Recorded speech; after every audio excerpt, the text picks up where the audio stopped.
think the events unfolding in the Japan incidents actually appear to be more serious than 3 Mile Island. To what extent, we don't really know now. And so as they're unfolding very rapidly on an hour-by-hour, day-by-day basis, and there are conflicting reports, and so we don't really know in detail what's happening. We're at a moment in time where obviously all of us are heartbroken by the images of what's happening in Japan, and we're reminded of how American leadership is critical to our closest allies, even if those allies are themselves economically advanced and powerful. There are moments where they need our help, and we're bound together by common humanity. All right, welcome to Morning Joe, a live look at Times Square. Good morning, everyone. It is Thursday, March 17th, St. Patrick's Day. With us on set, Pulitzer Prize-winning historian John Meacham. We have the chairman of Deutsch Incorporated, Donnie Deutsch, and columnist for the New York Times, Nicholas Kristof.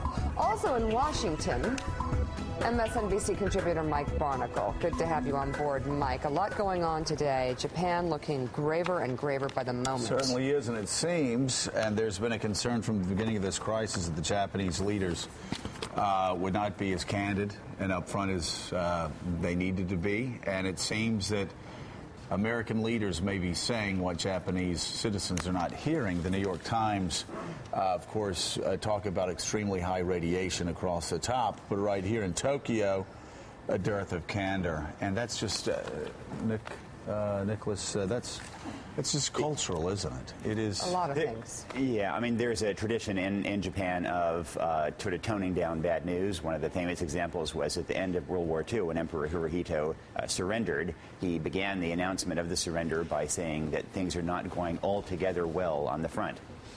And then surrendered. You lived in Japan for 5 years. I lived in Japan for 5 years. But I must say that, I mean, traditionally with this kind of crisis, you have officials who do a disastrous job. The Kobe earthquake was managed by officials extraordinarily badly. On the other hand, you have a resilience and just a discipline by ordinary people that is truly magnificent. Is there also a corporate culture there, the wagon circle even more for the corporate culture there than perhaps here?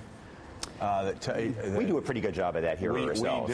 We do. But I'm just wondering, though, the power interests. I mean, you certainly have that there, but you also have it here. I'd have a hard time making comparisons. I do think, though, that politics there does not provide leadership and does not provide the kind of antidote to that corporate culture that we see here. Yeah. All right, let's get right into it. The United States is taking a tougher stand in the mounting nuclear crisis in Japan, authorizing the first evacuations of American government employees out of the country. The State Department is also warning all U.S. citizens to consider leaving Japan as unpredictable weather and wind conditions risk spreading radioactive material. The move comes as Japanese crews and military helicopters brave radiation to dump seawater onto the Fukushima complex. The combat-style tactics are an attempt to cool overheated uranium fuel that may be on the verge of spewing out more radiation. Meanwhile, plant operators say they are racing to finish a new power line that could restore cooling systems and ease the crisis. Still, the top U.S. nuclear regulatory official is warning American citizens within 50 miles of that complex to leave the area or at least remain indoors. Here's what we heard on Capitol Hill yesterday. We believe that there is no water in the spent fuel pool known as number 4. And I would say that it is my great hope that the information that we have is not accurate. I would hope for the sake of everyone that the situation is not at the state that we think it is. Yesterday, President Obama called Japan's prime minister to discuss the crisis. According to the White House, Obama offered constant U.S. support and expressed, quote, his extraordinary admiration for the character and resolve of the Japanese people. In an interview with NBC's Andrea Mitchell yesterday, Hillary Clinton expressed concerns about the use of nuclear energy here in the U.S. I have concerns about a lot of our energy issues. We have oil dependence problems. We have nuclear power safety issues and waste disposal problems. We have the difficulties of getting a lot of the renewables like wind and solar and others up to scale. I think what's happening in Japan raises questions about the costs and the risks associated with nuclear power, but we have to answer those. We get 20% of our energy right now in the United States from nuclear power. And Mika, let's take a look at the papers, what some of the papers around New York and the country talking about regarding Japan. It's obviously on the front page of all the papers. We already showed you the New York Times, the extremely high radiation levels at the plant that the U.S. officials are talking about. The Washington Post, their headlines today again across the top, talking about anxiety over nuclear plants. China, interestingly enough, it's reported in the Financial Times, are halting their nuclear programs for now. The Wall Street Journal also talking about how the U.S. officials are the ones sounding the alarm on the nuclear situation in Japan. And the USA Today poll taken about the rising worries of nuclear power in the United States. Obviously, it is a human tragedy right now in Japan, but it will have a political impact in this country as we move forward, talking about alternative energy sources moving forward. I still think just sort of getting through the next few days and figuring out exactly what the damage, what the effects are going to be, it still seems to be such a big question mark. A lot of reporters are back. Yeah, no, a lot of reporters came back early. Hey, John, this White House has been talking about from the beginning how they had one issue after another issue after another issue thrown at them. You look at what's going on right now across the globe. Look what's happening in Bahrain. Saudi troops moving in. Look what's happening in Libya. The United States having to decide, are we going to allow Gaddafi to wipe out the opposition? Look, obviously, Egypt, a big question mark over Egypt. You could go through the Middle East. You could go through the economic crisis. You look what's happening in Japan. It seems like another reactor melts down every day. These are frantic times across the globe, like not only for this president, for any president. It looks like mayhem. It is, but history happens. And, you know, there's a reason they run for this office. You know, we didn't recruit them. And this is what you sign up for, obviously. I keep thinking there's a line of Thomas Jefferson's from the 1790s where he writes, there's always something new in the political line. Mm-hmm. You know, there's always some development. And I think what does separate this from a lot of things is, to go to Nick's point, is we talk a lot about globalization. We talk a lot about flat worlds, and it's all kind of, we seem to think about McDonald's overseas and Nike and all that. This is one where wind and weather and nuclear fallout and, you know, this is the thing that's going to pull us. It can either pull us together or, as you were alluding to before, it can drive us apart. Right. And that's where the politics, to my mind, come in. And Donnie, on top of all of that, something that certainly the president's advisors have to look at every day, the markets, the economics, and there's a lot of unrest. The Dow Jones lost all of its gains for the year yesterday, some substantial gains. And we've got a president who, on top of this, knows he's got to turn this economy around. Yeah. I think there's a few things here beyond the obvious tragedy that, you know, the more you look at this story, you're reminded of two things: the fragility of all of us as we live through these times, but also the human condition. If there's no even a silver lining here, but those small group of people working, these heroes who basically are sacrificing their lives, and every tragedy that unfolds in this country and around the world, there is always an understory of the power of people and the goodness of people. Now, I'm not trying to look for any glimmer here because there is this terrible disaster. Second thing, this world of mayhem, I think this is the world we're in for here on out. I think we could be sitting on the show 5 years from now, and you will be able to list a chain of events, obviously not necessarily a disaster that we're talking about of this proportion today, but this is this world. This is this technology world. As we advance, with every advancement, with nuclear energy, with the advancement, there is a dark underside. So you can't have an advancing civilization without the constant mayhem that comes with it. And I think it's almost, sadly, a fait accompli.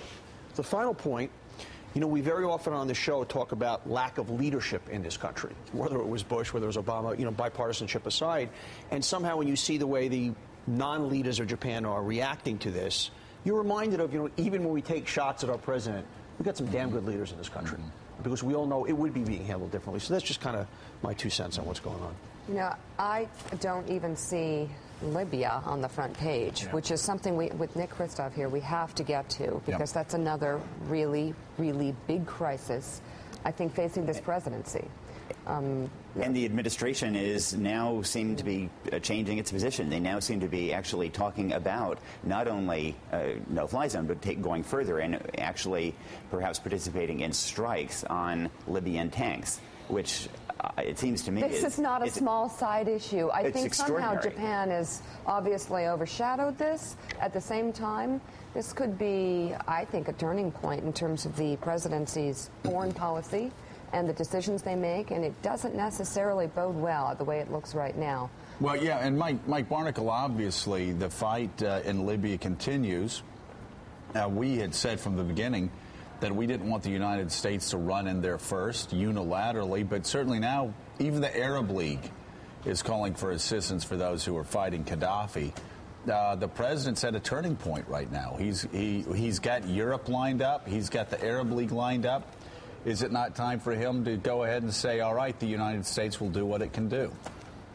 Joe, listening to the conversation in the past few minutes, I'm reminded of something that President Obama said last night here in Washington at a Democratic National Committee fundraiser. At the beginning of his remarks, he told the story of Abraham Lincoln's presidency. Lincoln is president for a couple of years, and in those days, people would walk in off the street to see the president, and he actually had office hours. And he told the story of a gentleman who comes to his secretary's door and says, "I'd like to see the president." And she says, "He's in a meeting." And the man says, tell him, whatever the guy's name was, "I'm here. I elected him."